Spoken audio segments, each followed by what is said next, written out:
Eh, Como dijo Félix, hoy va a ser el cierre del curso. También para contarles que después se va a estar mandando el certificado del curso a todos los que estuvieron participando activamente. Ahí me mandaron cómo, les digo, para que lo tengan presente.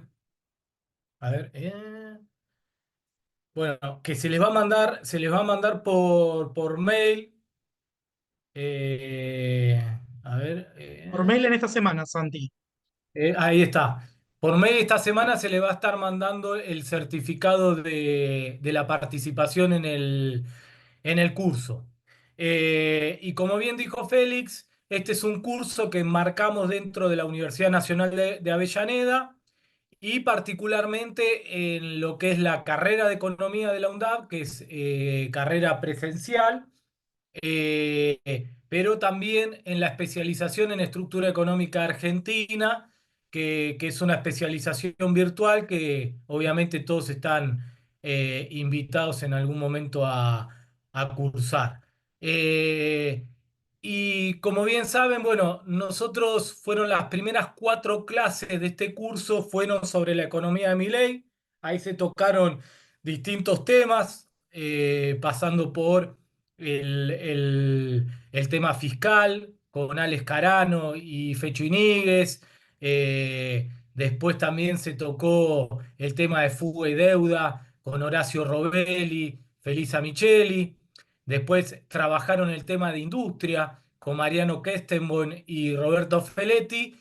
Y por último, la clase del martes pasado tocaron el tema social con Pablo Chena y con Delfina Rossi, ¿sí? Esas 4 clases trataron distintos tópicos acerca de lo que está pasando con la economía de Milei. Y esta última clase, que la vamos a dar con Lucas Gobo, tiene que ver con, bueno, ante ese modelo neoliberal financiero, que es lo que está reeditando Milei, nosotros proponemos la salida justicialista. También esta última clase que tiene que ver con la salida justicialista se enmarca también en un libro que acabamos de sacar de la editorial de la Universidad de La Plata, que se llama Los 3 modelos económicos en disputa, ¿sí? También invitamos a aquellos que lo quieran ver, entren a la editorial de la Universidad de La Plata.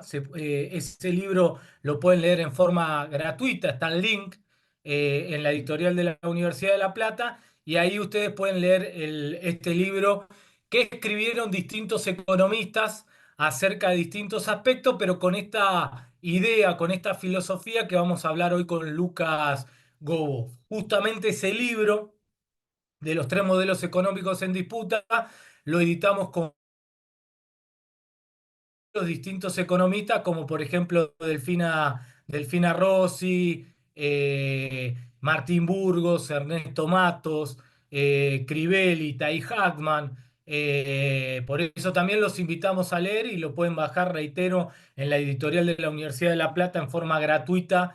Está el link del libro para que ustedes lo puedan leer. ¿Y por qué tiene que ver con esto? Bueno, nosotros lo que planteamos en ese libro, que se enmarca en un segundo libro que nosotros habíamos sacado, el primero en el 2019, que se llamaba Ante el modelo neoliberal financiero, el modelo económico justicialista, que justamente, bueno, desde nuestra perspectiva, y eso la línea editorial que estamos trabajando, hoy en la Argentina contemporánea hay 3 modelos económicos que están en discusión. Uno es lo que estuvieron viendo ustedes, que está tratando de reeditar mi ley, que tiene que ver con el modelo neoliberal financiero, que el primero en donde se aplicó fue en la dictadura cívico-militar del 76, obviamente ahí como ministro de Economía Martínez Dios, eh, y que tiene que ver con esto, que es el famoso modelo neoliberal financiero de endeudamiento externo para financiar fuga de capitales, y asociado a este endeudamiento para financiar fuga de capitales, la desindustrialización de la economía nacional, porque obviamente, bueno, hasta ahora el gobierno está reivindicando una de las publicidades de la dictadura militar, que era justamente eso de que te sentabas en una silla que decía Made in Argentina, te caías, te sentabas en silla que decía Made in extranjero, eran todas buenas, y el mensaje que bajaba esa publicidad que tiene que ver con los modelos neoliberales financieros, justamente que la Argentina no puede ni debe ser un país industrial. Por eso todo modelo neoliberal financiero está asociado a un proceso de desindustrialización. Y en términos sociales, esos procesos de desindustrialización, obviamente, como la industria es mano de obra intensiva, es lo que genera valor agregado, es lo que genera puestos de trabajo, esos modelos neoliberales financieros que implican desindustrialización también están asociados a un crecimiento de la desocupación y justo con esto un crecimiento de la pobreza y la indigencia. Obviamente el negocio, y por eso se llama modelos neoliberales financieros, el negocio más rentable de estos modelos económicos es el sector financiero. Hoy, estos últimos días estuvieron saliendo un montón de noticias acerca de cuánto puede ganar uno plata haciendo carry trade, ¿sí? Que tiene que ver con el negocio financiero. Y justamente por eso son modelos que no están asociados a la producción porque la rentabilidad financiera es mucho más alta que la rentabilidad productiva, por lo tanto el que tiene plata hace negocio financiero y no produce. El problema es que ese negocio financiero no está asociado ni a puestos de trabajo, ni a generación de puestos de trabajo, por lo tanto son modelos que van asociados a procesos de desindustrialización. ¿Qué generan esos modelos? Bueno, en la Argentina se aplicó en el 90 con la famosa convertibilidad. Ese modelo neoliberal financiero también se aplicó durante el gobierno de Macri y ahora justamente es lo que está volviendo a reeditar Milei. Son modelos que en definitiva terminan generando burbujas financieras. Hace poco Cristina sacó un documento que se llamó Cristina Fernández de Kirchner, que me pareció un documento muy interesante, que estábamos transitando la tercera crisis de deuda. Porque obviamente esos modelos neoliberales financieros generan burbujas financieras de deuda externa que en algún momento, como dice el nombre, esa burbuja financiera tarde o temprano terminan explotando. La primer crisis de deuda fue en el año 89, que lo generó la dictadura cívico-militar con la crisis hiperinflacionaria. La segunda crisis de deuda, que lo generó la convertibilidad, la segunda vez que se aplicó el modelo neoliberal financiero en la Argentina, estalló en el 2001. Y ahora esta tercera crisis de deuda que se generó con el gobierno de Macri, primero con la deuda externa privada, pero cuando ya Macri no pudo financiar más la fuga de capitales con deuda privada, recurrió al Fondo Monetario Internacional, hoy siendo la Argentina el país con más deuda con el Fondo Monetario Internacional del mundo, con 45.000 millones de dólares. Hoy bien, como señala Cristina, estamos transitando esa tercera crisis de deuda ante el gobierno de Milei y hay que ver cómo esta burbuja financiera que inició Macri y que la está consolidando Milei, bueno, vamos a ver cómo explota y cuándo. Y por eso, como bien señala ese documento, estamos transitando la tercera crisis de deuda a partir de el retorno al modelo neoliberal financiero con el gobierno de Macri.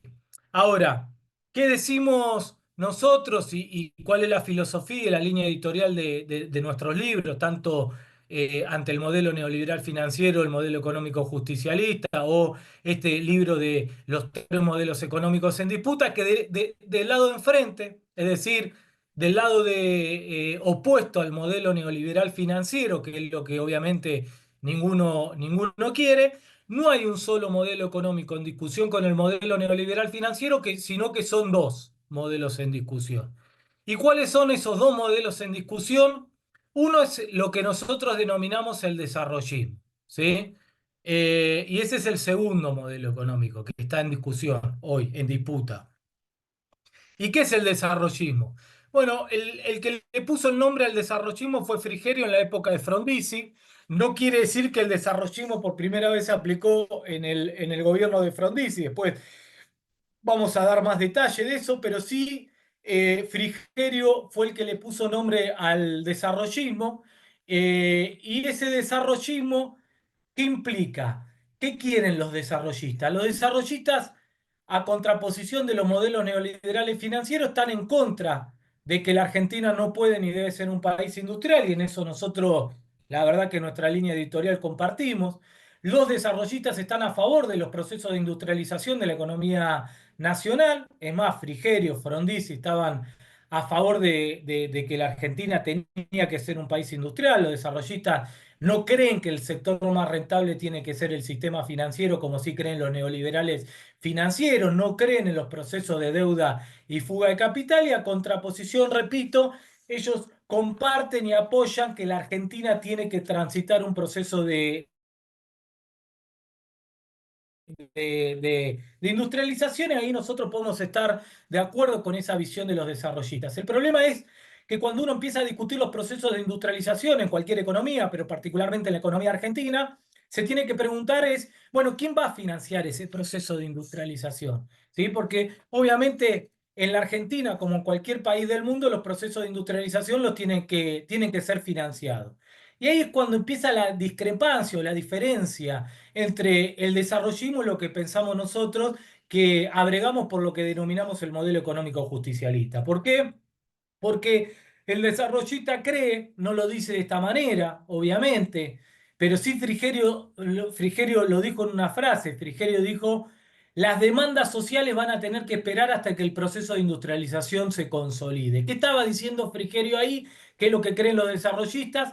Que en definitiva los procesos de industrialización los tiene que financiar la clase obrera con salarios bajos. Es decir, para un desarrollista el salario termina siendo un problema para los procesos de industrialización. ¿Por qué? Y porque el desarrollista cree que si vos aumentás los salarios sin que el proceso de industrialización esté consolidado, eso te empieza a generar tensión inflacionaria. El desarrollista cree que si vos subís los salarios, te empieza a generar un aumento del consumo y por lo tanto un aumento de las importaciones, y eso te lleva a la famosa restricción externa, es decir, a la falta de dólares. Con lo cual lo que cree el desarrollista es que el salario va a poder aumentar siempre y cuando se logre consolidar los procesos de industrialización. Obviamente ahí empieza un problema, porque los procesos de industrialización en un país pueden durar décadas para poder consolidarse, ¿sí? Entonces uno se pregunta, bueno, ¿cuánto tiempo va a tener que esperar el trabajador para que puedan aumentar su salario? ¿Cuándo definimos que el proceso de industrialización está consolidado para empezar a aumentar los salarios de los trabajadores? Pero además te lleva un problema social, porque el desarrollismo obviamente te genera puestos de trabajo, porque todo proceso de industrialización te lleva a la generación de puestos de trabajo. Pero en el marco del desarrollismo te aparece el problema del trabajador pobre, es decir, ese trabajador que sí tiene salario, pero no llega a fin de mes. Con lo cual, el modelo desarrollista es un modelo de pleno empleo, es decir, desocupación baja, pero con pobreza alta, porque justamente los salarios no alcanzan para el nivel de pobreza. No digo todos los salarios, pero gran parte del salario. Y por eso nosotros definimos, obviamente, después de pasado el gobierno del Frente de Todos, donde obviamente se discutió este tema del famoso trabajador pobre, del trabajador que no llegaba a fin de mes. Por eso nosotros definimos ya este año poder sacar este libro, que reitero, los tres modelos económicos en disputa, para empezar a clarificar esta discusión. Y obviamente ahí aparece el punto. Si nosotros creemos que no es el trabajador el que debe financiar en los procesos de industrialización, bueno, la pregunta que surge en el modelo económico justicialista, por eso nosotros lo llamamos modelo económico justicialista, que de nuestra perspectiva existió en dos décadas, 1946, 1950, hasta el 1955 bajo el gobierno de Perón, y 2003-2015 bajo el gobierno de Néstor y Cristina. Nosotros en ese primer libro que sacamos en el 2019, lo importante que hicimos en ese libro fue justamente ponerle nombre al modelo económico, porque es cierto, estaba los distintos modelos, el desarrollismo, el modelo agroexportador, el modelo neoliberal financiero, pero el modelo económico que nosotros defendemos no tenía nombre. Es más, cuando nosotros escribíamos los manuales de historia económica argentina, 46-55 lo llamamos peronismo, 2003-2015 lo llamamos kirchnerismo. Sí, ahí dice 73-75 también con el pacto social. Si bien es un tiempo corto, también es donde existió lo que nosotros denominamos el modelo económico justicialista, pero obviamente nuestro modelo económico no tenía nombre y por eso lo que hicimos en ese primer libro es ponerle el nombre que nosotros creemos que es el más correcto, que es el modelo económico justicialista y además lo explicamos. ¿Por qué creemos que es el más correcto? Porque el modelo económico al que nosotros agregamos, compartimos la idea de que debemos industrializar la economía argentina para salir de la periferia, pero que ese proceso de industrialización, a diferencia del desarrollismo, no lo tiene que financiar la clase obrera con salario bajo. Y la Argentina tiene experiencias históricas y la posibilidad de que los procesos de industrialización no sean financiados por la clase obrera. Obviamente, la pregunta que surge es, si los procesos de industrialización no lo va a financiar la clase obrera, como dice el desarrollismo que tiene que pasar, ¿quién lo va a financiar? Bueno, el primero en darse cuenta de cómo poder industrializar con salarios altos, por eso lo llamamos modelo económico justicialista, porque al mismo tiempo que queremos industrialización, queremos justicia social, y si queremos justicia social, los salarios de los trabajadores tienen que ser altos, y si los salarios de los trabajadores tienen que ser altos, ese proceso de industrialización no lo puede financiar la clase obrera. Entonces, el primero en darse cuenta de cómo podemos hacer un proceso de industrialización con salarios altos y por lo tanto que no sea el obrero el que financie ese proceso de industrialización fue Perón. ¿Y cómo lo podemos industrializar? Bueno, en términos teóricos, la economía argentina tiene lo que se llama rentas extraordinarias. ¿Qué son las rentas extraordinarias? Son rentas, hay sectores económicos que tienen, además de renta normal, es decir, la ganancia común que tiene cualquier sector productivo por invertir, además de la ganancia normal, tiene lo que nosotros denominamos renta extraordinaria. Renta extraordinaria es un concepto que desarrolló en su momento David Ricardo y que significa justamente que hay sectores que tienen ganancias que no dependen de la inversión y de su propio esfuerzo, sino que dependen de situaciones exógenas. Es decir, hay sectores económicos que sí tienen renta normal, es decir, ganancia por su propia inversión, pero además de renta normal tienen rentas extraordinarias. Traducido al castellano, si yo tengo la pampa húmeda, es decir, la tierra más fértil del mundo, el costo de producir alimentos en la Argentina es excesivamente bajo, ¿sí? Pero los precios de lo que produce la pampa húmeda no se fijan nacionalmente, sino que se fijan internacionalmente. Y los precios fijados internacionalmente son por las tierras menos fértiles. Y esto es lo que había observado David Ricardo para el caso inglés. ¿Por qué? Porque si el precio no cubre los costos de las tierras menos fértiles, esas tierras menos fértiles no van a producir. Con lo cual, vos tenés que producís la pampa húmeda, que tiene la tierra más fértil del mundo, por lo tanto tiene el costo de producción más bajo del mundo, pero que los precios se fijan por las tierras menos fértiles, bueno, eso permite que ese sector agropecuario, esa pampa húmeda, tenga lo que nosotros denominamos, o la que la economía denomina, rentas extraordinarias, es decir, ganancias por cuestiones exógenas que no dependen de su propio esfuerzo ni de su propio proceso de inversión.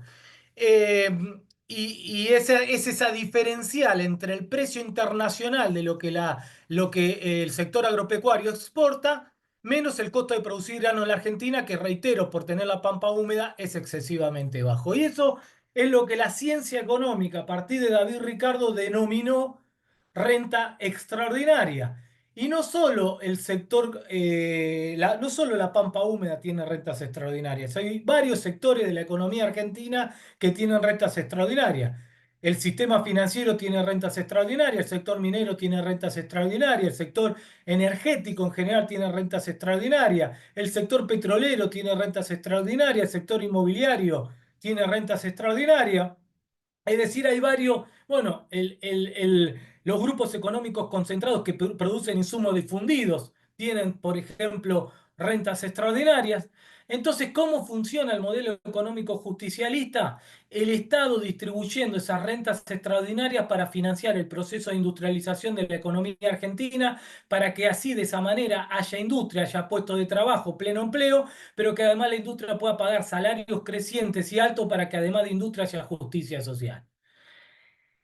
Perón, ¿cómo hizo para distribuir esas rentas extraordinarias? Un ejemplo claro fue el IAPI, el Instituto Argentino para la Promoción al Intercambio, que implicaba que el sector agropecuario de la pampa húmeda no pueda exportar directamente el grano, sino que ese grano se lo tenía que vender al IAPI, y el IAPI, que era el Estado Nacional, con ese con ese grano que le compraba al sector agropecuario, lo que hacía es, primero, abastecer el mercado interno para que haya alimento barato en la Argentina y el obrero pueda comer barato. Segundo, lo que sobraba lo exportaba y esa renta extraordinaria se lo quedaba al Estado Nacional para, por ejemplo, subsidiar a la industria y que la industria tenga subsidio, pero al mismo tiempo pueda pagar, gracias a esos subsidios, salarios crecientes a los trabajadores y el trabajador gane bien. Bueno, esa es una forma, una herramienta. El IAPI fue una herramienta que encontró Perón para poder distribuir la renta extraordinaria del sector agroexportador y que esa renta extraordinaria sea uno de los principales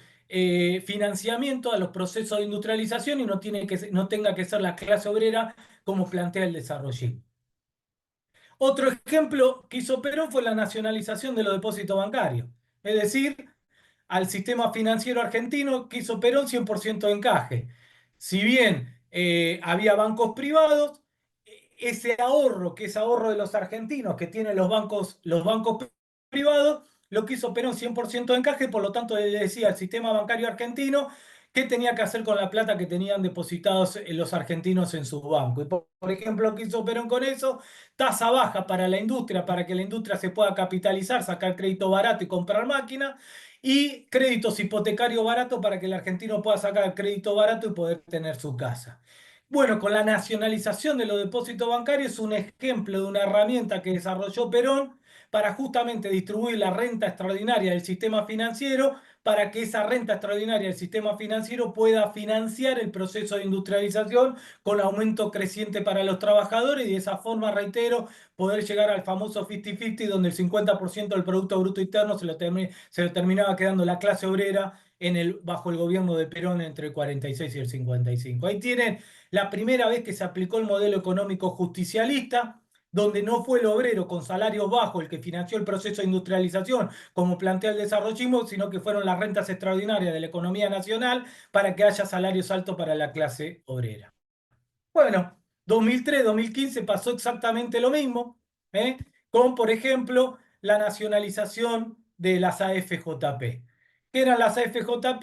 Era renta extraordinaria que tenía el sistema financiero argentino y con esa nacionalización de las AFJP, en vez de que esa plata la valoricen financieramente el sistema financiero, ¿qué hizo el gobierno de Néstor y Cristina con la nacionalización de las AFJP? Moratoria para los argentinos, para que los argentinos se puedan jubilar, dos aumentos jubilatorios por año, procrear, progresar, conectar igualdad, es decir, un conjunto de políticas públicas que se pudieron hacer a partir de la nacionalización de las AFJP, que hasta ese momento solo servían para generar renta extraordinaria al sistema financiero y a partir de la nacionalización de las AFJP sirvieron para financiar el proceso de industrialización con mercado interno creciente para que haya industria, trabajo y aumento de los salarios de los trabajadores. La estatización de YPF.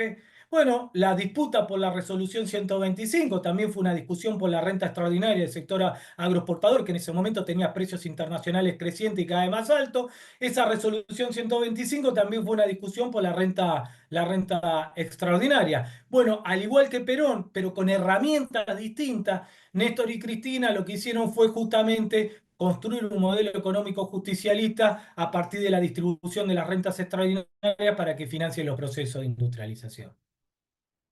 Bien, ¿qué es la discusión? Justamente para dar algunos ejemplos y además de nuestra perspectiva, ¿cuál es también el tema del desarrollismo? Que el desarrollismo termina siendo la válvula de ajuste de los modelos neoliberales financieros.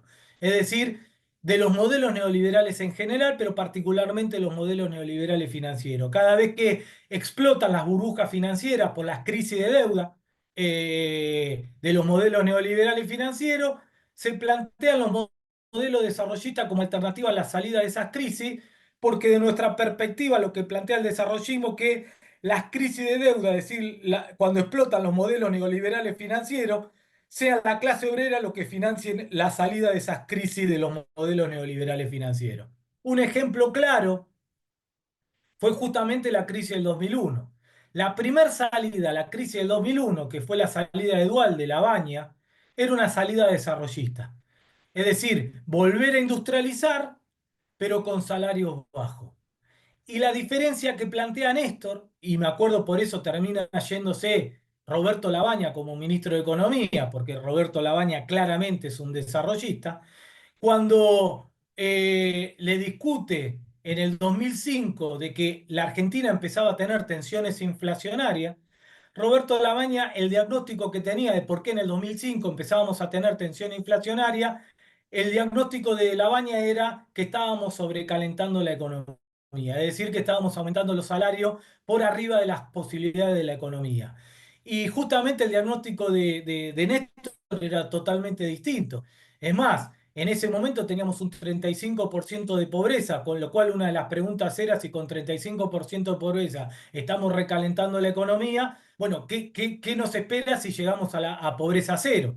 Entonces, ahí en el 2005 se pone la discusión justamente si de la crisis de la convertibilidad íbamos a un desarrollismo y por lo tanto que sea un proceso de industrialización con salario bajo y por lo tanto que sea la clase obrera la válvula de ajuste, la crisis de la convertibilidad, pero Néstor Kirchner decidió en el 2005, y por eso termina sacando a Roberto Labaña como ministro de Economía, que la salida de la crisis de la convertibilidad iba a ser con el modelo económico justicialista. Por eso cuando sale Labaña, continúa la suba de salario y empiezan obviamente las discusiones por las rentas extraordinarias.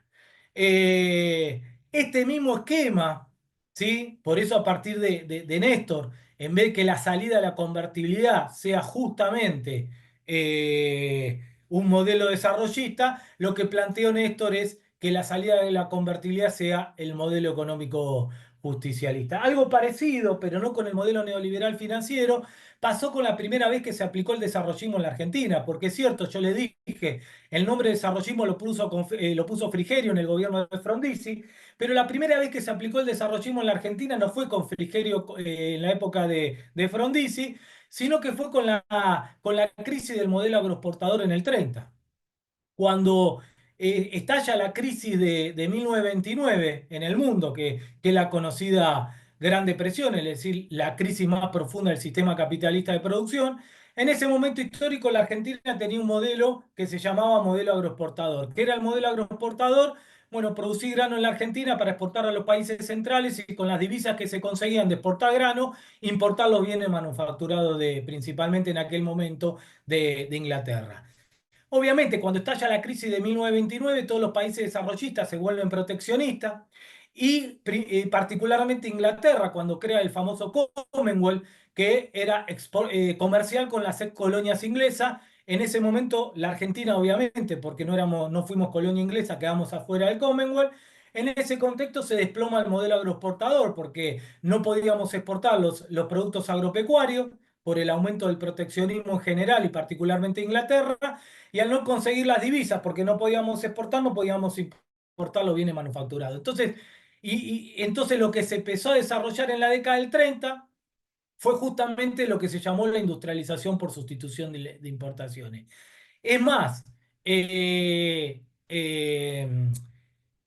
términos políticos, en el 30 implicó el golpe de Estado de Irigoyen y el fin del ciclo radical, del primer ciclo radical, y el ascenso nuevamente de los conservadores al poder con Uriburu, con Juan P. Justo, con Ortiz, la famosa llamada década infame.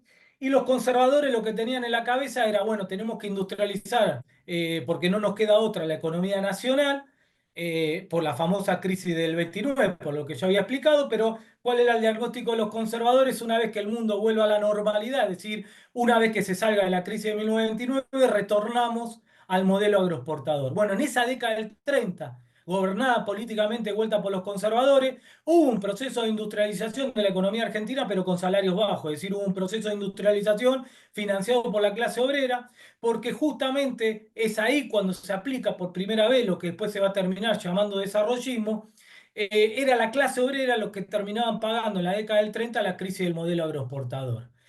Pero a contraposición de lo que pensaban los conservadores, que una vez que el mundo vuelva a la normalidad, íbamos a volver al modelo agroexportador, lo que surgió en vez de eso fue el peronismo. Y con la asunción al poder de Perón, en vez de volver al modelo agroexportador o sostener el modelo desarrollista, como pasaba en la década del 30, que, reitero, era la válvula de ajuste de la crisis del modelo agroexportador, Perón construyó, como dije anteriormente, por primera vez lo que nosotros definimos como modelo económico justicialista, con lo cual no solo seguimos con un proceso de industrialización muy fuerte durante el gobierno de Perón, sino que además ese proceso de industrialización bajo el gobierno de Perón no fue financiado por la clase obrera, sino por las herramientas que yo expliqué anteriormente, permitieron que esas rentas extraordinarias sean los que financien los procesos de industrialización. No es casual tampoco que bajo el gobierno de Perón tampoco ascribimos al Fondo Monetario Internacional, porque justamente Perón veía al Fondo Monetario, ascribir al Fondo Monetario Internacional con una pérdida de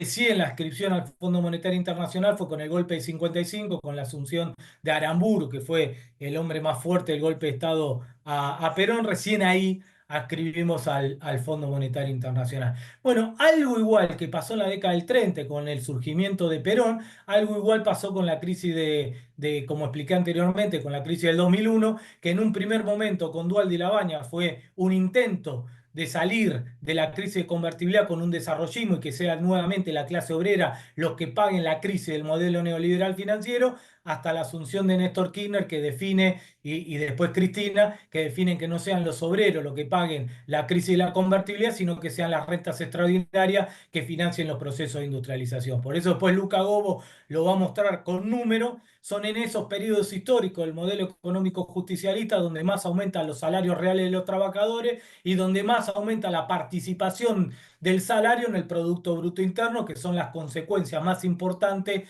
de los modelos económicos justicialistas. Y por eso nosotros denominamos los tres modelos económicos en disputa. Por un lado, el modelo neoliberal financiero, que es lo que está tratando de reeditar Milei: deuda, fuga, desindustrialización, desempleo y pobreza.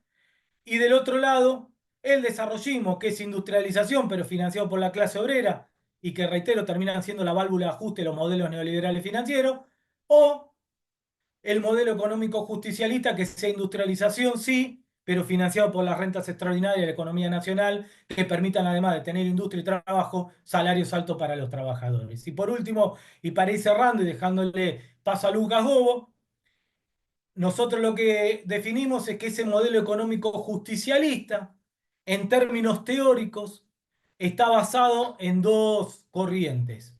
Una es una corriente más teórica, lo que es el estructuralismo latinoamericano, ¿eh? Y que fue una de las corrientes que surgió con lo que después fue la CEPAL. El fundador de esa corriente estructuralista latinoamericana es Raúl Prebisch, Raúl Prebisch, que el problema de Prebisch, que era antiperonista, pero que plantea el estructuralismo latinoamericano y por qué para nosotros una de las corrientes teóricas que permite construir lo que nosotros denominamos el modelo económico justicialista, porque son los primeros en pensar la economía desde la periferia para la periferia y cómo salir de la periferia. Son los primeros que empiezan a plantear que las economías latinoamericanas para salir de la periferia tienen que industrializar su economía. Son los primeros que le ponen nombre a la división internacional de trabajo entre centro y periferia, y que si las economías latinoamericanas solamente nos vamos a dedicar a producir, exportar alimento e insumo, vamos a ser países periféricos, y que para salir de la periferia hay que hacer como hicieron los países centrales de poder industrializarnos. Y son los primeros que plantean esa corriente estructuralista latinoamericana, son los primeros que plantean que el principal obstáculo para el desarrollo nacional de nuestras economías no es el déficit fiscal, sino que el principal obstáculo para el desarrollo nacional es el déficit externo, es decir, la restricción externa, es decir, la falta de divisas, la falta de dólares. Son los primeros que plantean que obstáculo, que es la falta de divisas, la falta de dólares, la restricción externa, se sale con más desarrollo. Es decir, profundizando los procesos de industrialización y no con ajuste, como plantean los modelos neoliberales financieros. Por eso, ese modelo económico justicialista, una de las bases teóricas es el estructuralismo latinoamericano, que, reitero, plantean que tenemos que industrializar para salir de la periferia, además tenemos que evitar la restricción externa, la falta de divisa como principal obstáculo del desarrollo nacional y que la forma de evitar la restricción externa es con más desarrollo. Pero al mismo tiempo hay una segunda vertiente que apoya la construcción del modelo económico justicialista, que es lo que nosotros llamamos la visión económica del revisionismo histórico.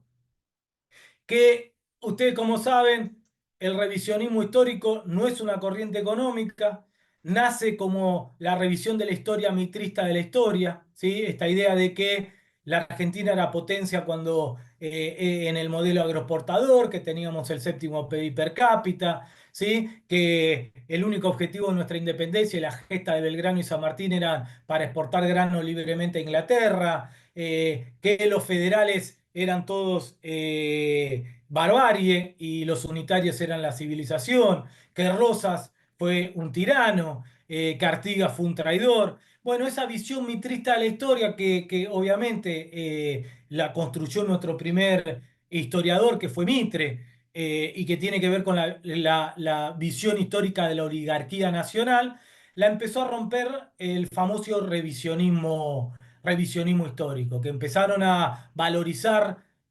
justamente el rol de los federales, discutiendo de para qué nos habíamos independizado y que obviamente el objetivo de nuestra independencia no era para exportar libremente grano a Inglaterra, sino que tenía que ver con una discusión de desarrollo más federal.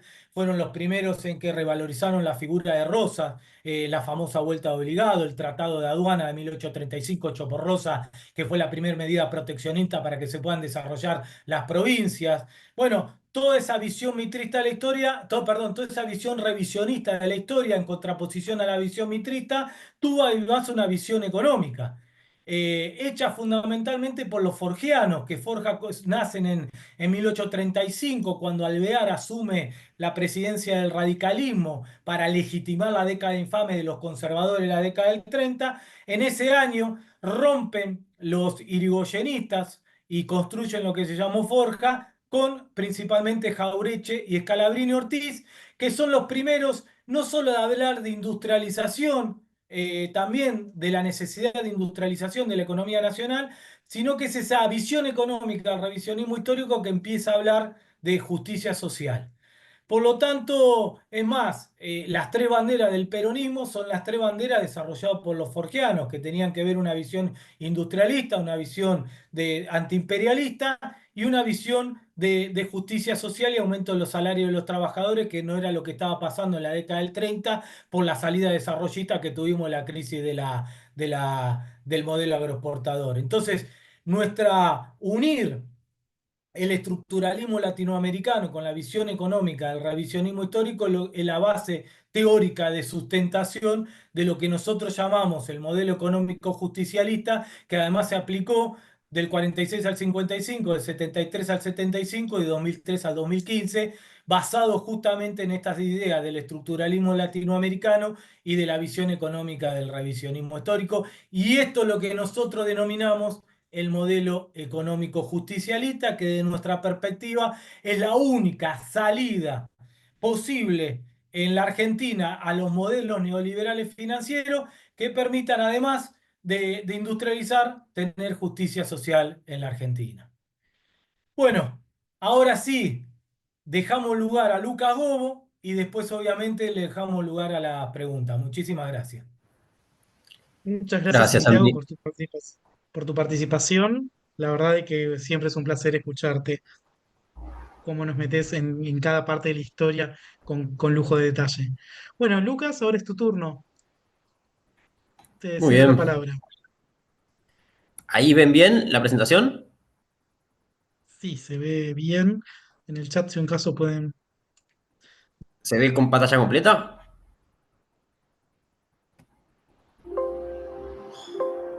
Me dicen, ¿eh? ¿Se ve pantalla completa o no? Se ven las filminas al costado, Luqui. Se ven las filmas al costado. Ok. Sí. Va, ¿Se ve igual? yo por lo menos se entiende, sí. Bueno, no sé qué. En el chat también están diciendo que se alcanza a ver bien. Listo, entonces. Bueno, vamos por ahí. Bueno, buenas tardes a todos, a todas. Eh, verdad que está muy bueno poder discutir de esto y toda la jornada en general es muy interesante. Eh, Voy a primero hacer una especie de condensación de lo que fue diciendo Santi, como para dar introducción a lo que voy a hablar yo, que es un poco más ligado a algunas políticas específicas y a los resultados que hubo en estos tres modelos que especificó Santiago: el neoliberal financiero, el desarrollista y el justicialismo económico. Para verlo también de una perspectiva de que, bueno, de que los resultados de los distintos procesos históricos eh, se encausan no en una casualidad. No es que a un conjunto de gobiernos a lo largo de la historia le fue mal constantemente y a otro le fue bien, sino que hay una causalidad, ¿sí? Hay un factor deseado por los distintos gobiernos que llega a puerto, y que eso se ve en los resultados que obtiene cada uno de los procesos históricos, que son repetidos a partir de los años, ¿no?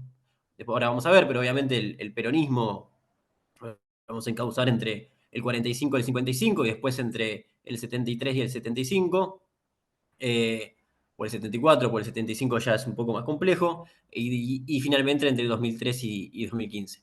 El desarrollismo, que lo vamos a poder encauzar en todo lo que fue el periodo post primeras dos presidencias de Perón hasta su regreso, y lo que es el modelo neoliberal financiero, que nos encargamos más que nada de analizar el periodo de la última dictadura militar, la década de los 90 y el gobierno de Mauricio Macri. Pero dicho esto, un poco, como decía antes, resumiendo la idea de los modelos, el modelo económico justicialista vela, y ahí decía Santiago que esto es un concepto que viene incluso del forjismo, vela por la justicia social, la soberanía política y la independencia económica. Eh, entonces, las herramientas que el justicialismo fue implementando a lo largo de los años fueron variadas. No siempre fueron las mismas, si bien hay coincidencias en algunas, eh, no siempre fueron las mismas. Entonces, el justicialismo económico no es un conjunto de herramientas, o un herramental de políticas que perduran en el tiempo. Lo que perdura en el tiempo son las banderas y los objetivos, ¿sí? Y como decía Santiago, la característica principal del justicialismo económico es que el eje principal de este es el trabajador. ¿Sí? La política del peronismo ve como único sujeto de construcción al trabajador, que éste se debe relacionar en una especie de pacto social con los otros dos agentes, que son el sector empresario, o el sector capitalista, y el Estado, ¿no? Como una pata más que conforman el pacto social en su momento ideado por el ministro de Economía Helbart en el año 73, y que forma parte de uno de los tres planes, ¿no? Como de construcción y de planificación del peronismo, que fue el plan trienal, en el cual, conjunto con los otros dos planes, detallan un poco esto que hablamos acá, de cuáles son las ideas principales del peronismo. Ahora, como bien les decía, el modelo económico justicialista se puede definir en base a sus políticas y eh, y a sus resultados. Algunas medidas que se implementaron desde el peronismo allá por sus inicios fue el impulso de la sindicalización y el reconocimiento de los sindicatos por rama, creó tribunales de trabajo para el control de las condiciones laborales, promulgó una ley de jubilaciones, implementó el estatuto para el peón de campo, obviamente creó las vacaciones pagas, aguinaldo y ley de condiciones de estabilidad laboral. Entonces, esto obviamente como un resumen de cómo inicia el peronismo, no necesariamente desde Perón como presidente de la nación, sino incluso como secretario de Trabajo. Y en estas políticas yo creo que se puede condensar un poco la realidad del peronismo en términos de buscar el bienestar del pueblo trabajador. Lo cual no necesariamente implica perjudicar al sector empresario o al sector productivo. Es todo lo contrario. El punto que es, como bien decía Santiago, a diferencia del desarrollismo, es que el crecimiento a partir de la producción y el desarrollo de la nación no se genera a costa del trabajador, sino gracias al trabajador, gracias al consumo que éste genera y el impulso que genera en este sentido luego a la inversión.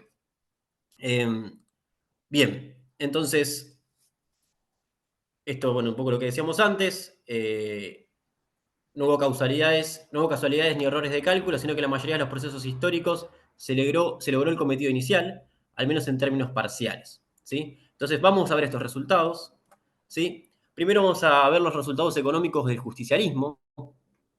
El PBI, como entiendo que ya todos saben, hace referencia a lo que se produce en el país en el periodo de un año, ¿sí? En particular, toda la riqueza generada o todos los ingresos que se generan en ese año, ¿sí? Y como se puede ver, entre el 46 y el 55, que son las barritas grises, claritas, digamos, va evolucionando a lo largo del tiempo, ¿sí? En términos de crecimiento, ¿sí?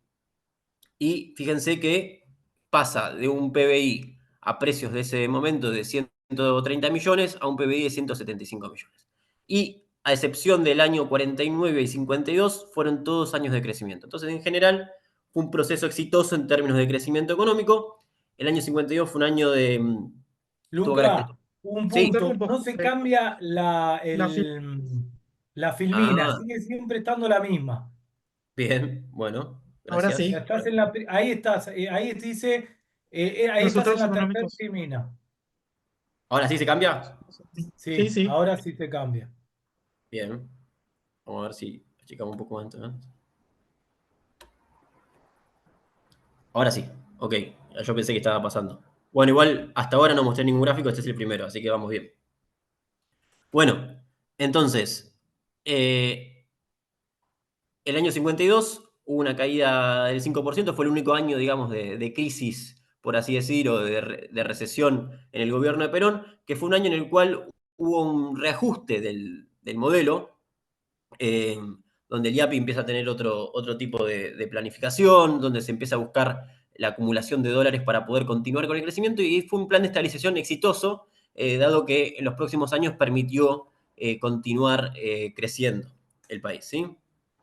En este mismo periodo, fíjense, bien como decía Santiago, es un periodo en el cual del total del PBI, ¿sí? El 21% correspondía a la industria, ¿sí? O sea, hay una torta que, como dijimos, creció bastante, la torta del total producido creció bastante a lo largo del tiempo. Y de esa torta, el 21% lo generaba la industria.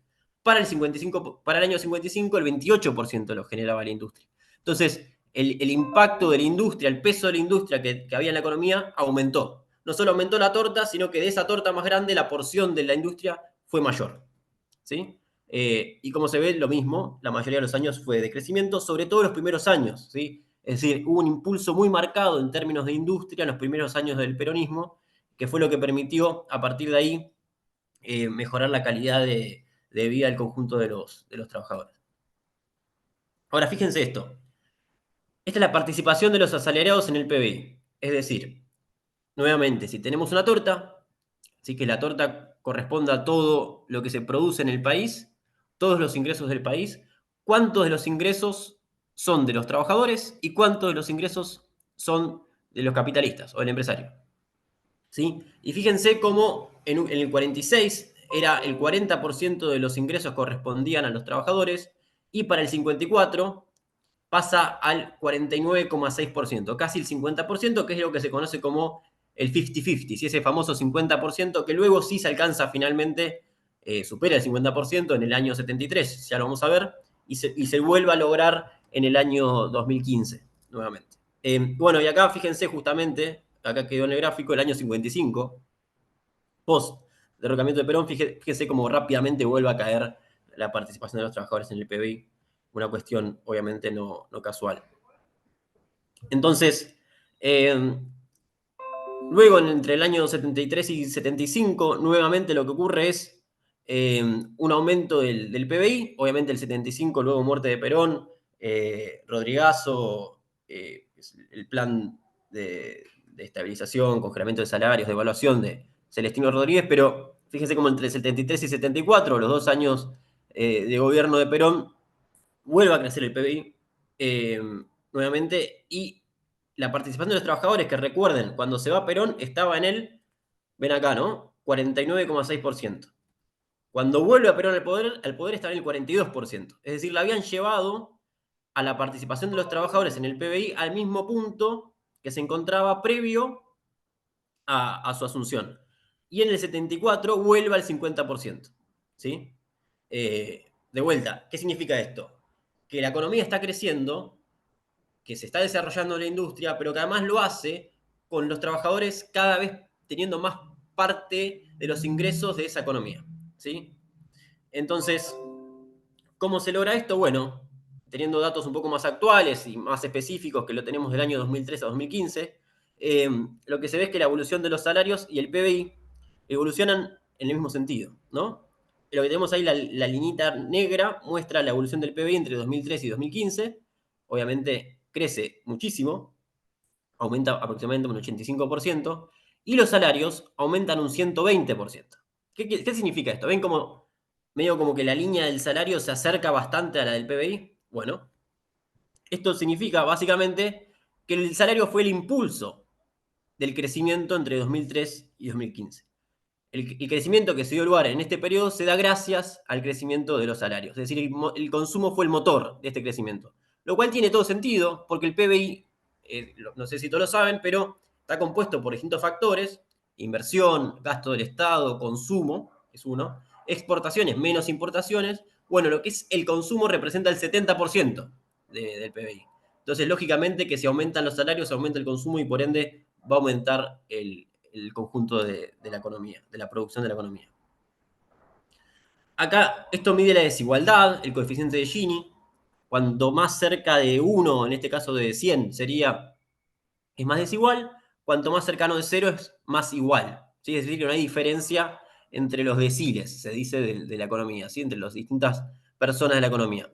Fíjense cómo la desigualdad cae enormemente en este periodo, en el periodo de Néstor y Cristina, lo cual nuevamente muestra un efecto de esta política de aumento de los ingresos que repercute en el conjunto de la economía y que tiene como efecto una distribución progresiva del ingreso. Obviamente, esto repercute en lo que es el desempleo. Fíjense lo mismo, ¿no? En el 2003 o el 2002 el desempleo era el 21,5%, y para el año 2015 llega al 5,9%. ¿Sí? Eh, Después hay otros procesos que acá aparecen en el gráfico, no los vamos a mencionar porque ya vamos a hablar de esos procesos más adelante. En el mismo sentido, una característica muy particular de los gobiernos peronistas o el modelo económico justicialista es que suele pagar la deuda que toman en los gobiernos de índole neoliberal. ¿Sí? Cuando ellos toman la deuda, el peronismo la paga. Eso históricamente fue así.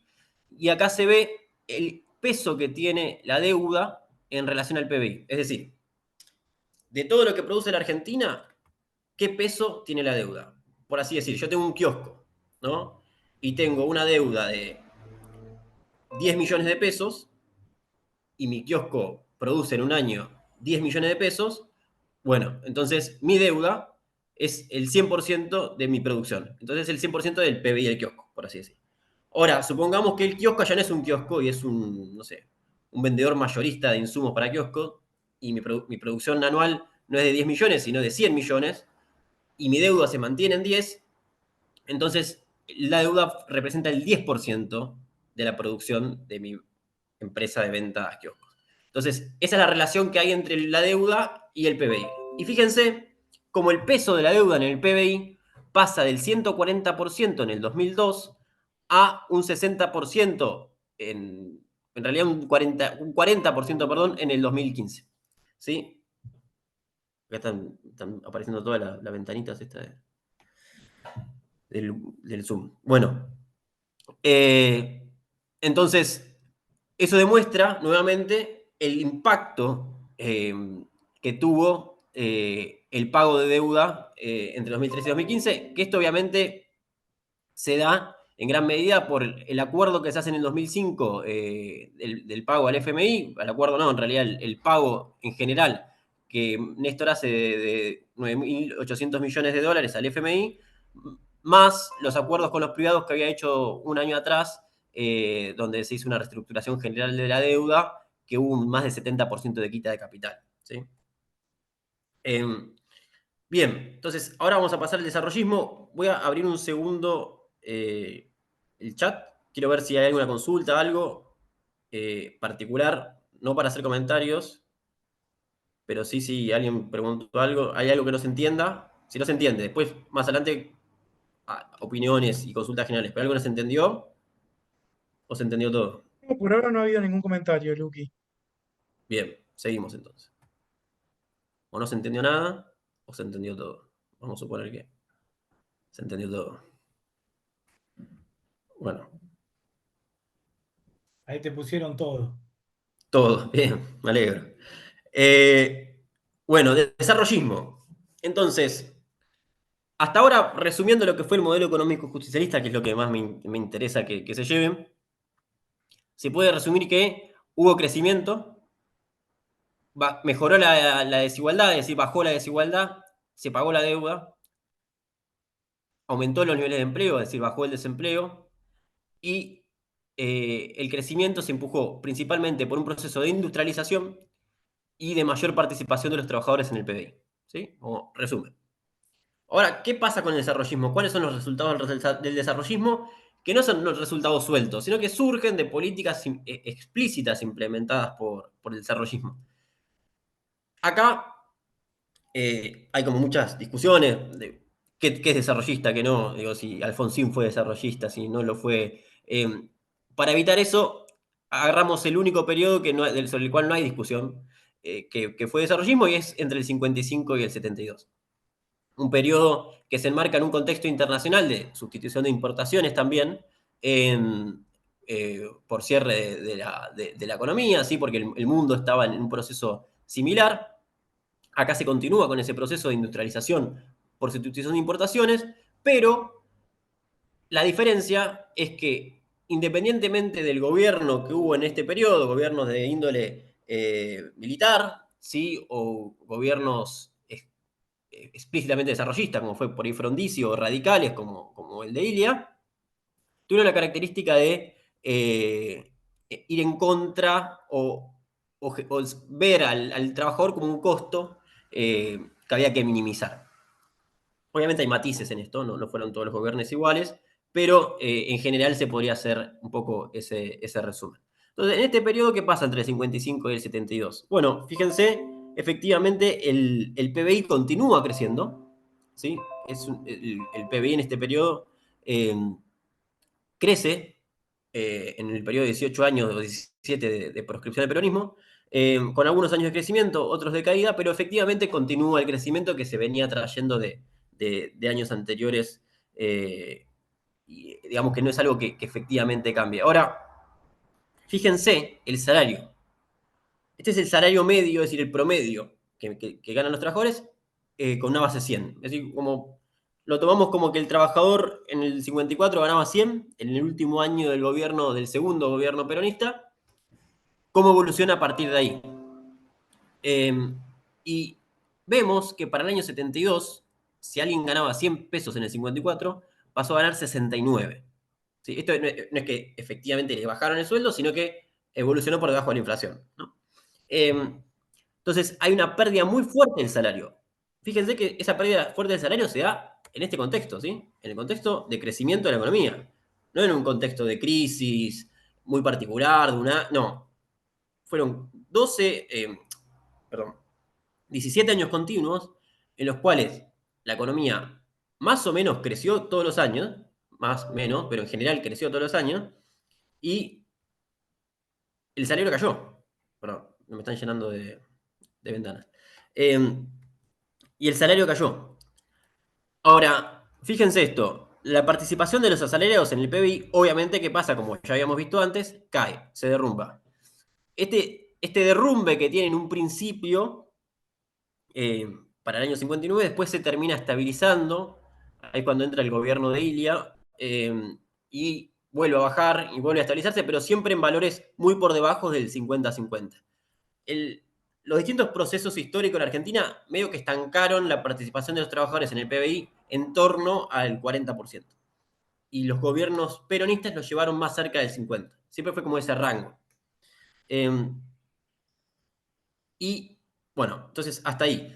Entonces, de vuelta, lo que se puede decir de desarrollismo a modo de resumen en términos de resultados es que mientras que la economía creció en este periodo, la participación de los trabajadores, producto de una caída del salario, cayó también. Entonces, los trabajadores se llevaron cada vez menos parte de la torta de la producción total nacional. ¿Sí? ¿Por qué? Bueno, porque el desarrollismo ve al trabajador como un costo que hay que minimizar.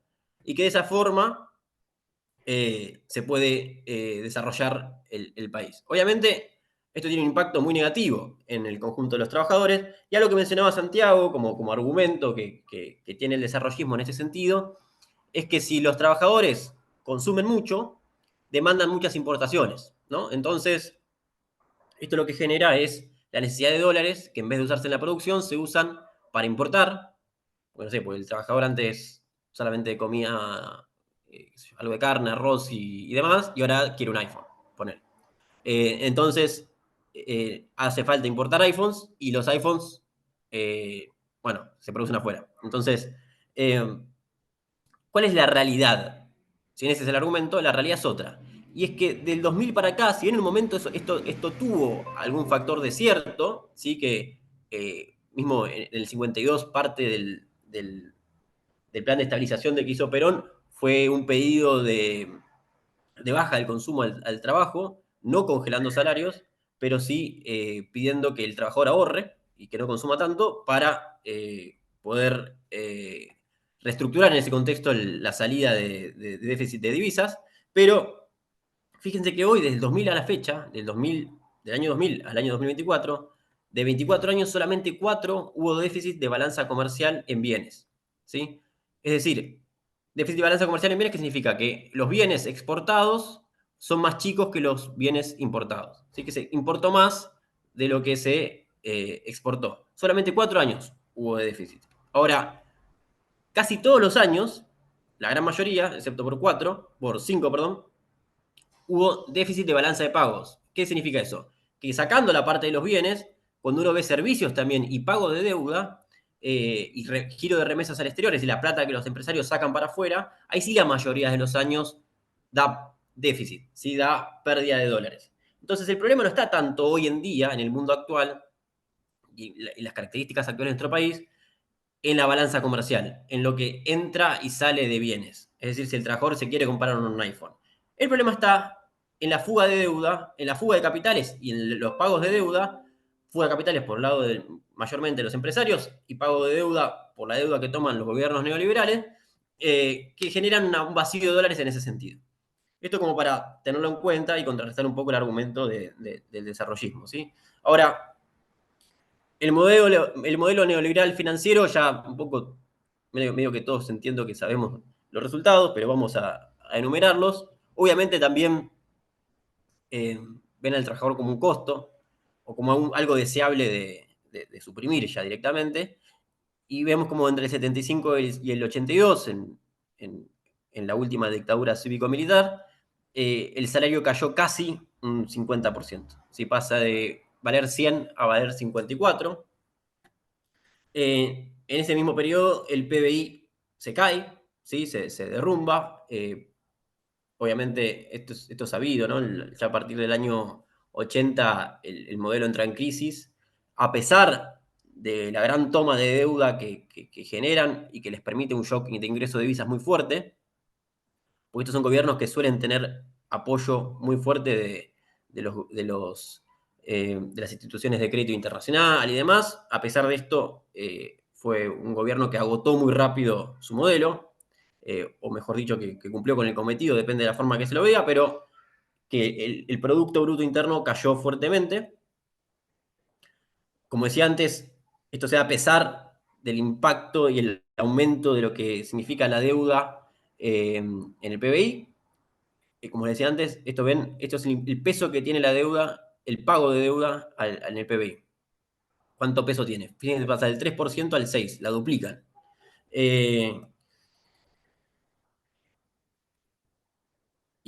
Bueno, y esto es lo mismo.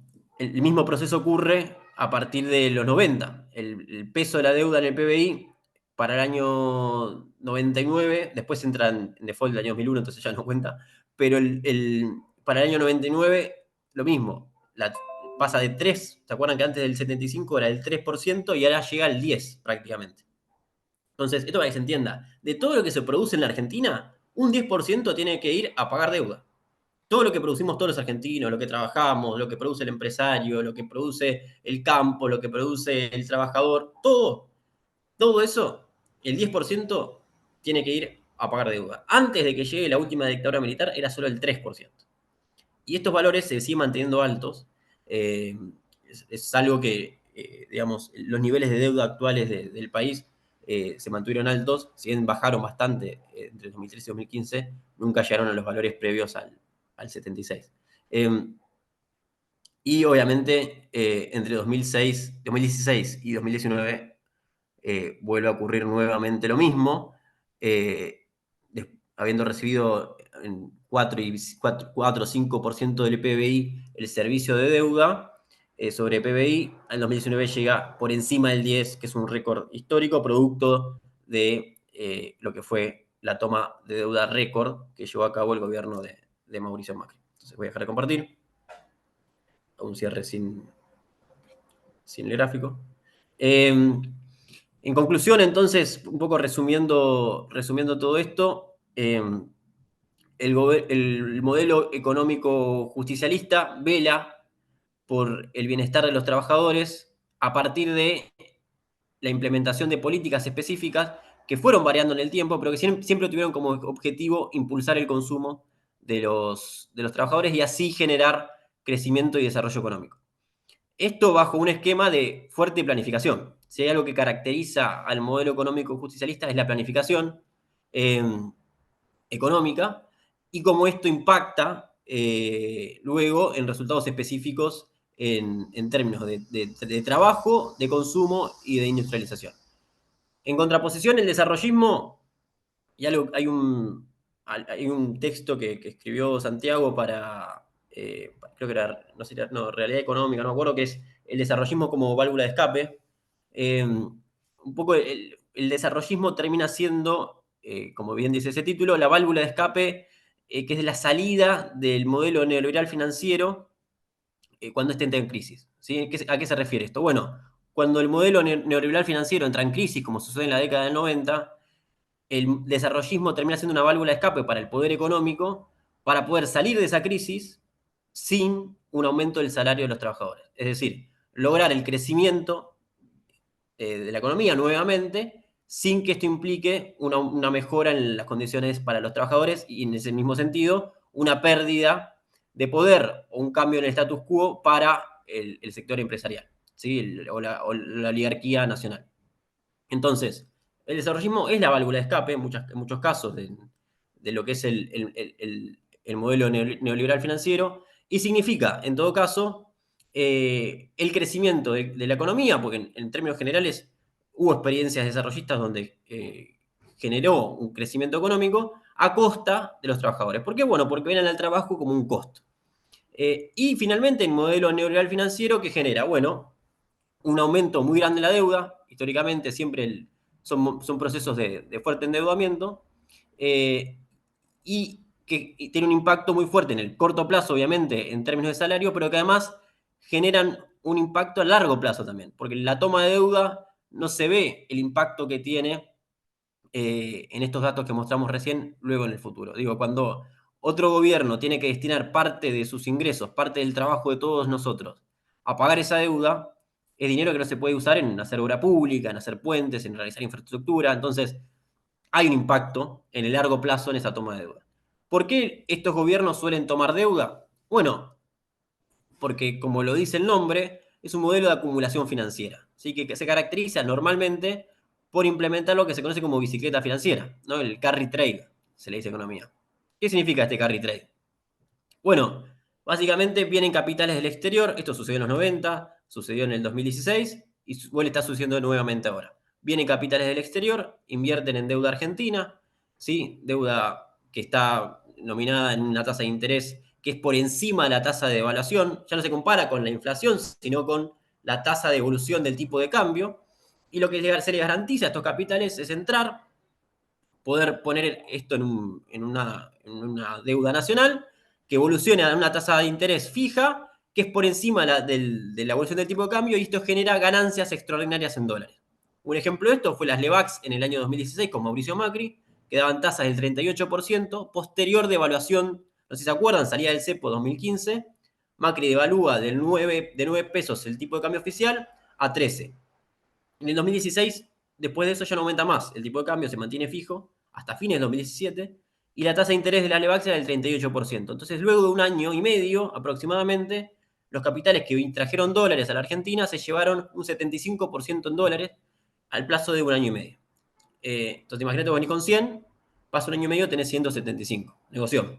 Lo mismo está pasando ahora. El tipo de cambio se mantiene fijo, el tipo de cambio oficial aumenta el 2% mensual, muy bajo, y se están manteniendo los dólares paralelos fijos. En ese contexto, las tasas de interés están siendo muy por encima de esa devaluación, y lo mismo se está generando este carry trade. Ahora, ¿por qué esto genera deuda? Bueno, porque cuando después el que trajo 100 se quiere llevar 175, no hay dólares para que se lleve 175. Y ahí es cuando entra el acuerdo con el FMI y Mauricio Macri, o cuando pasó en los 90 lo mismo. Que también tuvieron que tomar deuda para que los capitales puedan salir del país. Es conocido que desde el gobierno de Mauricio Macri, por ejemplo, se les avisó a un montón de fondos internacionales el día previo a la devaluación del año 2019 y el año 2018 también, para que puedan comprar dólares previo a la devaluación y así no perder lo ganado en estos años.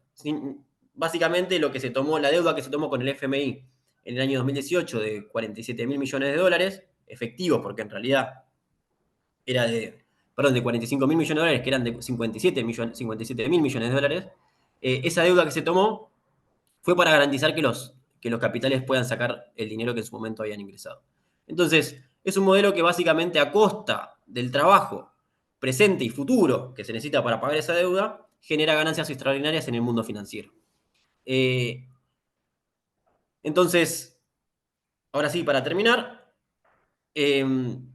nosotros entendemos que esta contraposición de modelos y desarrollar un poco el sentido de los modelos y los resultados de los modelos sirve dar esta discusión para poder entender que no es que hay gobiernos que les salieron las cosas mal o que no lograron llevar al cometido porque tuvieron un problema en el internacional, no sé, la crisis tequila en los 90, porque a Mauricio Macri tuvo un aumento de la lira turca, o digo, no es que hubo algo que hizo que el modelo no funcione. Sucedió lo que ellos esperaban que pase.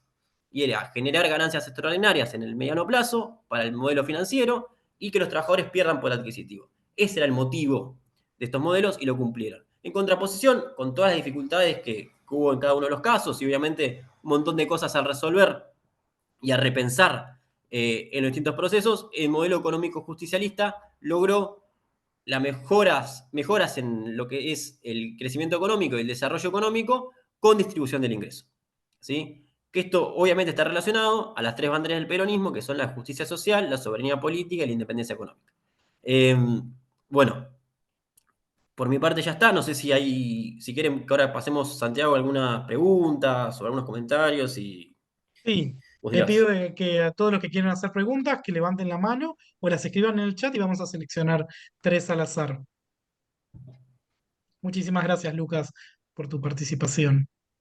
Un placer. Ahí hay dos levantando la mano, Eduardo y Diego, ¿no? Digo Me yo. pido que Eduardo, si querés, desmuteate y formular tu pregunta. Lo mismo que Diego después. Eduardo Jorge Bior. La idea es que se desmuteen y puedan hacer la No puedo, no pregunta. puedo. Ahí Ahora estás sí, ahora sí. desmuteado. Ahora sí. Bueno, muchísimas gracias. Felicitaciones por la charla. Realmente es muy interesante. Me parece muy importante el intento de clasificación que han hecho ustedes en tres modelos. Yo, sin embargo, tengo algunos problemitas justamente con el término modelo. Porque lo dijiste vos, Lucas, es en la economía justicialista en el periodo del 46 al 55 no hay un modelo, hay instrumentos que van variando.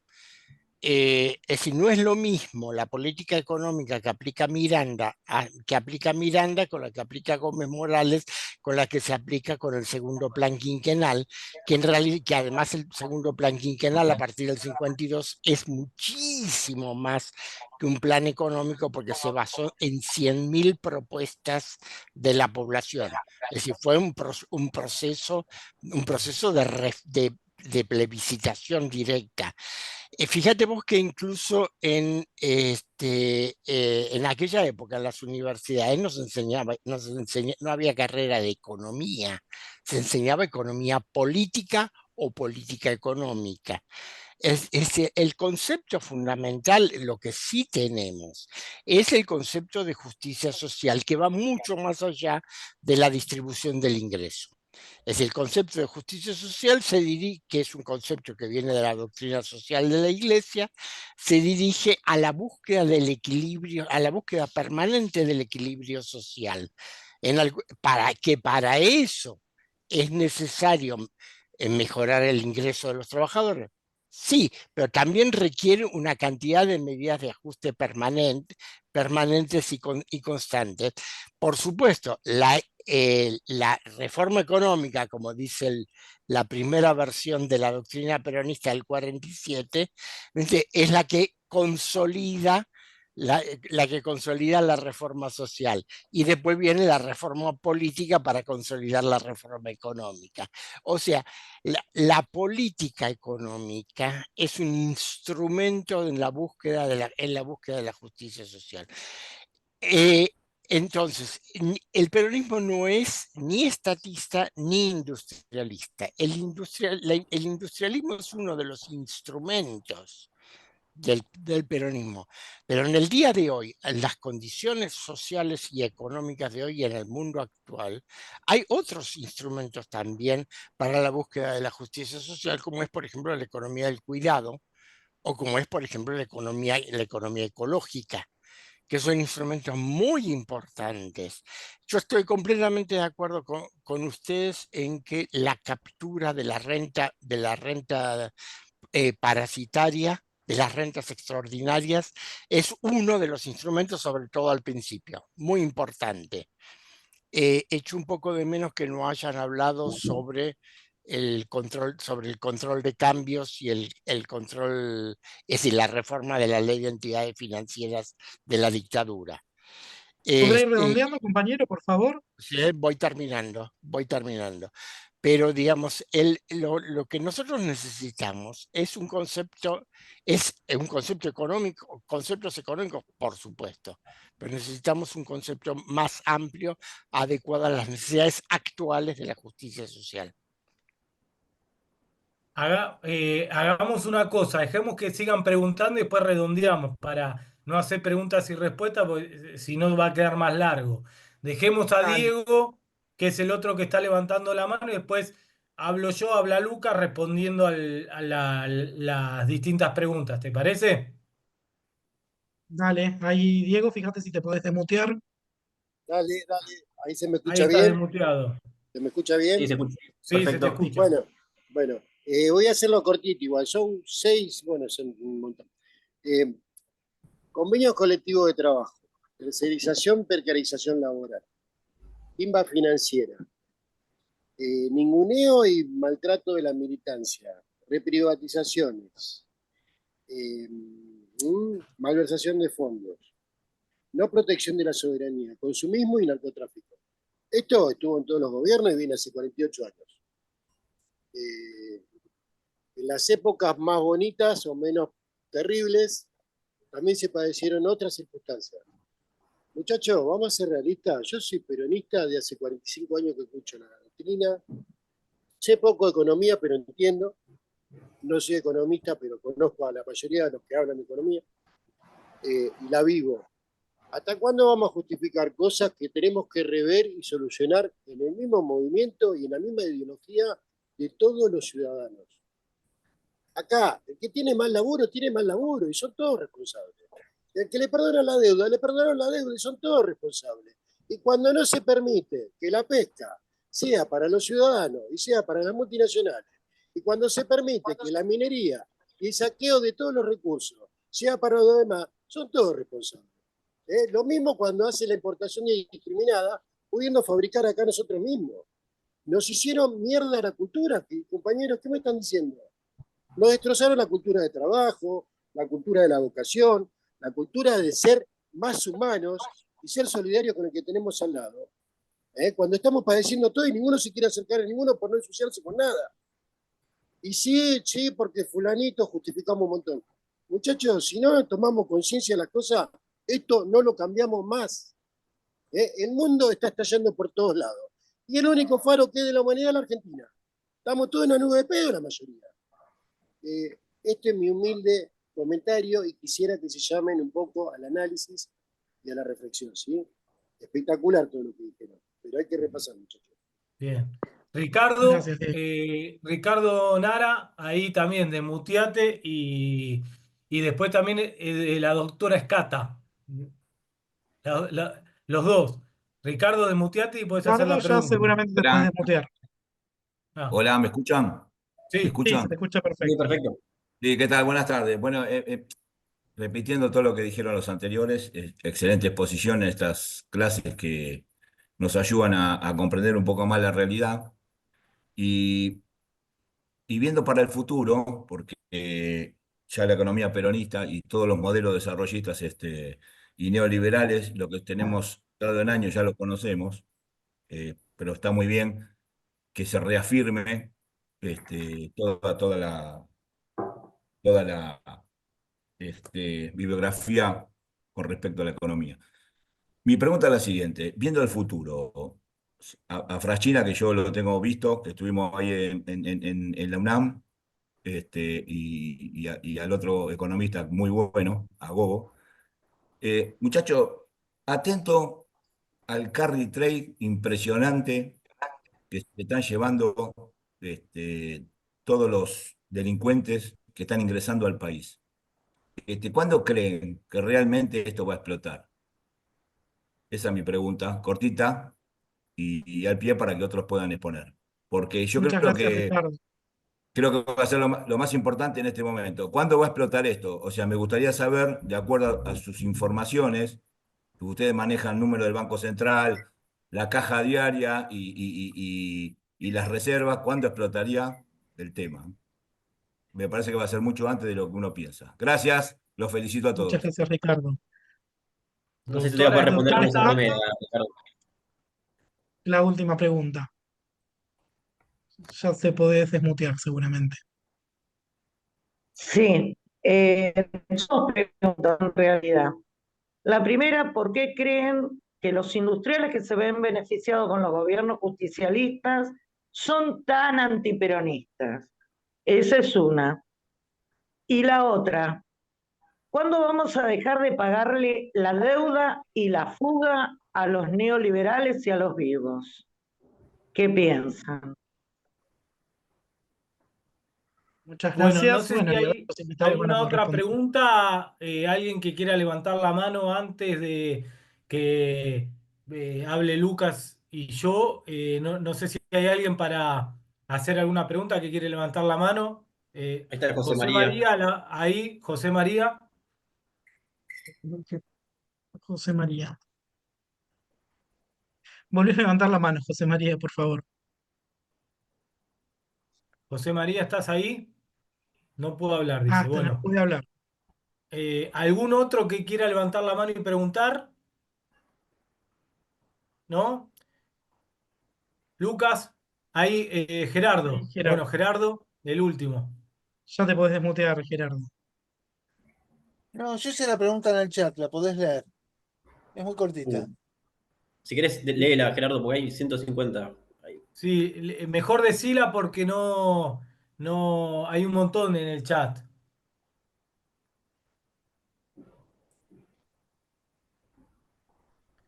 Desmutealo, Gerardo, para que la pueda hacer directamente.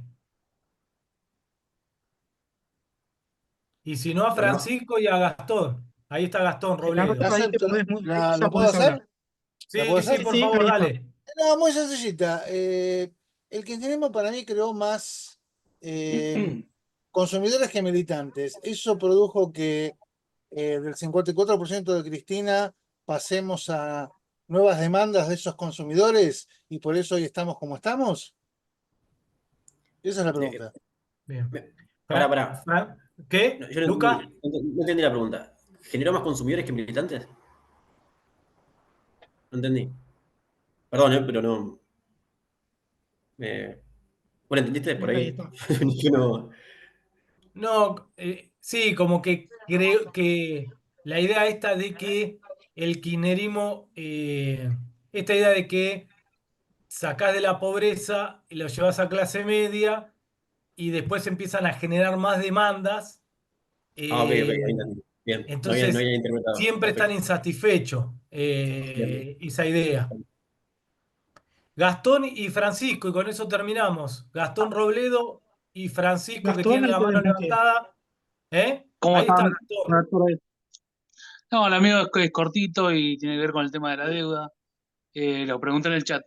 ¿Cómo ven el rol de la deuda externa en cuanto al estímulo a la demanda agregada y el crecimiento económico?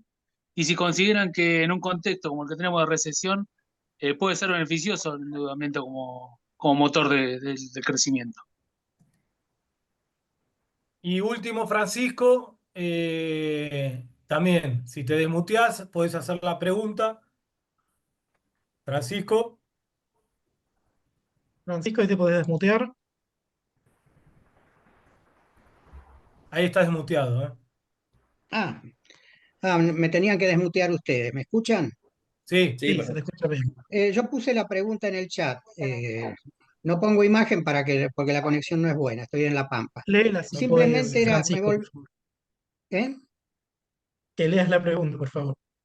No, la repito. Si están dadas las condiciones objetivas como para apropiarse de parte de la renta extraordinaria, como se hizo allá lejos en el tiempo. ¿Mm? Muchísimas bueno, gracias. Luquita, si querés empezar vos, hacer un Ah, resumen de lo que preguntaron y Sí. después sigo. Bien. Entonces, voy agarrando un poco de cada una de las preguntas. Preguntaron mucho respecto a la deuda, eh, a cuánto explota. Hago así como un breve resumen de las preguntas. A la deuda respecto al estado de situación y así se puede utilizar como motor para momentos de crisis, a si esto explota en el corto plazo o cuándo. Respecto a, bueno, a un análisis previo del consumo de lo que se realizó y el impacto que este tuvo, una idea más jaurechiana de la clase media y lo que es la renta extraordinaria, si se puede apropiar. Respecto a cuánto explota y si explota, yo no te puedo dar una respuesta. Sinceramente, la realidad es que los procesos de atraso cambiario como el actual, de, de carry trade, en la Argentina han durado de 6 años, 7, 1 o meses. Entonces, cuánto dure esto va a depender de el ingreso de dólares que tenga el país, ¿sí? Con el que cuenta el país. Si el ingreso de dólares es elevado, producto de deuda, producto de inversiones extranjeras en el ámbito de las finanzas y demás, esto puede llevar un tiempo y si no, puede llevar un par de meses más. Pero esto es un flujo, esto no se puede definir en base a lo que hay hoy. Si te respondo en base a lo que hay hoy, debería haber explotado hace 6 meses, porque las reservas netas son negativas, el Banco Central no tiene dólares, los dólares que tiene son depósitos en la caja de seguridad, en las cajas eh, de, de las cuentas de los privados, entonces no son dólares que debería usar, entonces ya dólares no hay. Pero todo depende del futuro y que si el mercado le cree o no. En términos de deuda, eh, esto es muy particular. Yo creo que la deuda es una herramienta legítima. Todos los gobiernos toman deuda. El gobierno de Néstor y Cristina también tomó deuda. Eh, el tema es qué tipo de deuda tomás, dónde usás, dónde pones esa deuda, para qué lo usás, en qué contexto, eh, y si la usás para garantizarle a los capitales extranjeros poder retirar el dinero, o lo usás, por ejemplo, para hacer una obra pública, como no sé, como el gasoducto Néstor Kirchner. no es lo mismo, porque hay deuda que se utiliza para, por ejemplo, generar un insumo que te genere en el futuro ahorro de dólares, como está pasando ahora, digo, el gasoducto Néstor Kirchner cambió la balanza energética. Hace 2 años atrás se gastaban 7.000 millones de dólares por año en importación de gas, este año no se va a importar gas, y el año que viene vamos a exportar. Esto gracias a una inversión que además requirió dólares y deuda. Entonces sí, para cosas particulares y para determinados usos la deuda es una herramienta. El problema es el sobreendeudamiento externo por un negocio financiero. Respecto al consumo, sí, yo creo que obviamente falta, esto por ahí ya no es tan de economista la respuesta, pero falta una concientización por parte de la sociedad y el pueblo de que las victorias o los derechos que se obtienen no necesariamente son por el fruto del trabajo de uno solamente, ¿no? Yo lo que me lo gané trabajando y qué sé yo, y nada más, porque uno por ahí trabaja toda la vida y un momento le va mejor y un momento le va peor, y muchas veces, ante la mejora de ciertas condiciones en términos de calidad de vida, impacta después en ciertos cambios en el pensamiento, nuevas demandas que generan desencantamiento con ciertos sectores. A pesar de esto, también hay que decir que obviamente hubo un millón de errores que se generaron en todos los procesos históricos, incluidos en los procesos donde se implementó el modelo económico justicialista, que también generan un montón de desencantos y son cuestiones que hay que pensar, repensar y mejorar.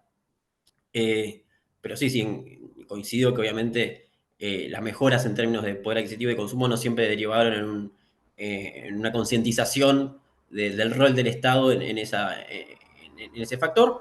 Y la posibilidad de poder del Estado obtener o retener parte de la renta extraordinaria, yo creo que es posible.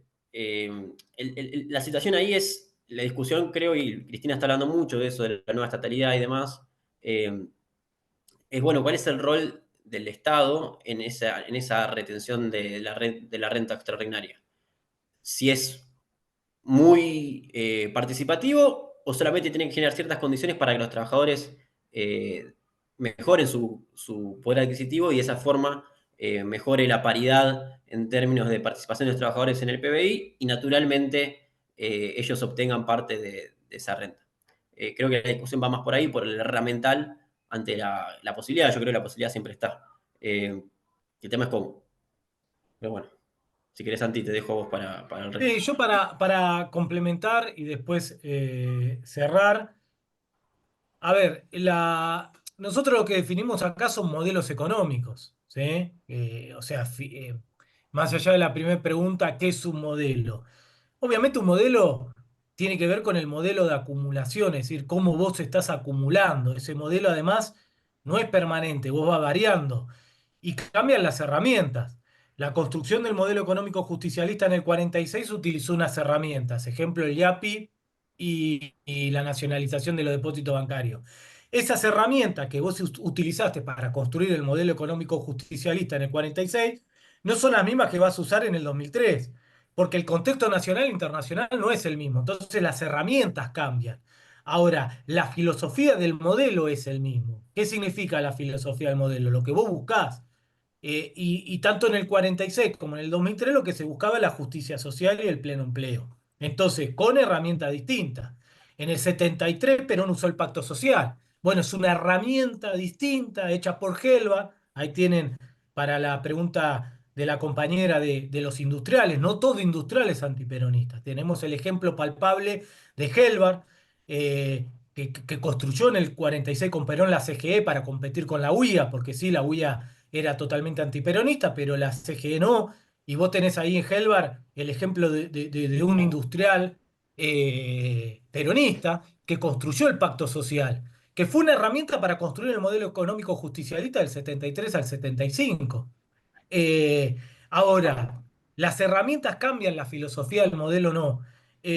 Lo que sí nosotros me parece que tenemos que empezar a pensar ahora es cuáles serían, y algo Lucas lo planteó en base a un documento que sacó Cristina, es cuáles serían las herramientas que tendríamos que empezar a discutir en la actualidad para construir ese nuevo modelo económico justicialista, porque hoy el modelo económico justicialista que deberemos construir después del gobierno de Milei, si existe la posibilidad de construirlo, no van a ser ni con las herramientas del 46, ni con las herramientas del 73, ni con las herramientas del 2003, porque hoy la sociedad argentina es totalmente distinta a la que era hasta hace poco. Entonces, me parece que un buen ejercicio que tenemos que empezar a hacer es pensar las nuevas herramientas que nos permitirían en una posible retorno la construcción de un nuevo modelo económico justicialista, con esa misma filosofía de una sociedad de pleno empleo con justicia social. Para decir algo, Lucas habló del Estado, hoy el Estado no puede ser el mismo que en el 2015. Pero para decir otra cosa, hoy el mercado laboral, el mundo laboral argentino es muchísimo más heterogéneo, ni que hablar del 46, pero muchísimo más heterogéneo, inclusive al 2015. La economía, creo que Pablo Chena algo planteó en la última charla del tema de las economías de plataforma. Bueno, ese mundo, ese nuevo mundo nos plantea un nuevo dilema de cómo tratar desde el justicialismo las economías de plataforma, no las podemos negar. Pero cómo la transformamos esa economía en plataforma en una nueva lógica justicialista. Bueno, esos son desafíos que no lo van a hacer ni los economistas ni los sociólogos. Es una construcción colectiva de cómo pensar en este nuevo contexto internacional y nacional para construir un nuevo modelo económico justicialista. Y me parece que ahí viene el gran desafío. Y por último, ¿cuánto explota esto? Y la verdad, yo sí tengo una respuesta en este sentido, que en algún momento explota. Hoy Cristina usó una frase que dice, el modelo económico de Milei es como yogur, como el yogur. Uno sabe que en algún momento va a vencer. Sí, esto nosotros tenemos claro, porque toda burbuja financiera en algún momento explota. Lo que no le podemos anticipar es cuándo. ¿No? Vos sabías que la convertibilidad en algún momento iba a explotar. Ahora no podías decir en diciembre del 2001 va a explotar. Bueno, explotó en diciembre del 2001. En gran parte, hoy se sostiene porque el gobierno de Milei está siendo exitoso en términos de ellos de conseguir los dólares necesarios para garantizarle el año que viene a los acreedores y bonistas que le va a pagar la deuda. Por ejemplo, en enero vencen 5 mil millones de dólares, ya le consiguieron los 5 mil millones de dólares y se los depositaron a los bonistas para decirle tienen garantizados los dólares. Por blanqueo, por devaluación, por acumulación de reservas, por no dejar importar, por la misma recesión que te va generando que caigan y se desplomen las importaciones, entonces necesitas menos dólares para importar, desarrolla una batería de estrategia que le permite conseguir los dólares para dejar tranquilo a los bonistas del año que viene, que tenemos casi 25 mil millones de dólares de vencimiento en todo el año, para decirle, te lo estoy garantizando. Por eso baja el riesgo país, por eso suben los bonos, por eso suben las acciones, por eso el sistema financiero está eh, festejando y construyendo esa burbuja financiera. Ahora, ¿cuándo va a explotar? Cuando todas las estrategias que desarrolla el gobierno de Milei no le garantice conseguir los dólares necesarios para garantizarle a los bonistas que le van a pagar esa deuda. ¿Cuándo sucederá eso? No tenemos fecha. Que va a suceder, va a suceder. Ahora, ¿cuándo? No sabemos. Esta burbuja financiera que se está generando va a explotar, no sabemos cuándo. Y el problema es que las burbujas financieras, que son lo que nosotros denominamos las crisis de deuda, están estallando cada vez peor. Porque el estallido de la burbuja financiera del 2001 fue mucho más profunda que la del 89. ¿Cuál es nuestra preocupación? Que esta tercer crisis de deuda, que esta burbuja financiera que se está gestando, que se empezó a gestar en la época de Macri, cuando estalle sea peor que la del 2001. Ahora, no le podemos anticipar porque somos economistas cuándo va a suceder eso, pero que va a explotar, va a explotar. Y bueno, nada, tenemos que estar preparados para cuando eso suceda, tengamos ya presente cómo vamos a reconstruir un nuevo modelo económico justicialista con esta nueva realidad nacional e internacional para garantizar un modelo de pleno empleo y justicia social y que no sea el desarrollismo nuevamente el que sea la válvula de ajuste cuando estalle esta nueva burbuja financiera. Por eso me parece como tarea colectiva entre todos es lo que dije al principio, pensar colectivamente con esta nueva realidad cómo podemos volver a construir un modelo económico justicialista para plantearle de alternativa a nuestra población para que tengamos un país con justicia social. Bueno, eso les agradecemos la presencia al curso, como dijimos al principio, le vamos a dejar en el link el PPT de Luquitas que expuso recién con todos los datos, que la verdad es un excelente resumen para tener datos para poder discutir. Y le vamos a estar mandando, como dijimos al principio es así, Félix, por mail a todos el certificado de asistencia desde la Universidad Nacional de Avellaneda a este curso que espero que les haya servido, que espero que les haya interesado y que obviamente estamos en contacto para nuevos cursos. Y como dijimos al principio, los que están cerca de Avellaneda, para que cursen la economía, la carrera de economía en forma presencial, y para los que no están cerca de Avellaneda, que puedan cursar la especialización en estructura económica argentina, que es una especialización virtual que obviamente está abierta a todos aquellos que tienen una carrera de grado. Así que muchísimas gracias a todos y todas, y estén atentos para los próximos cursos que estemos armando desde la Universidad de Avellaneda.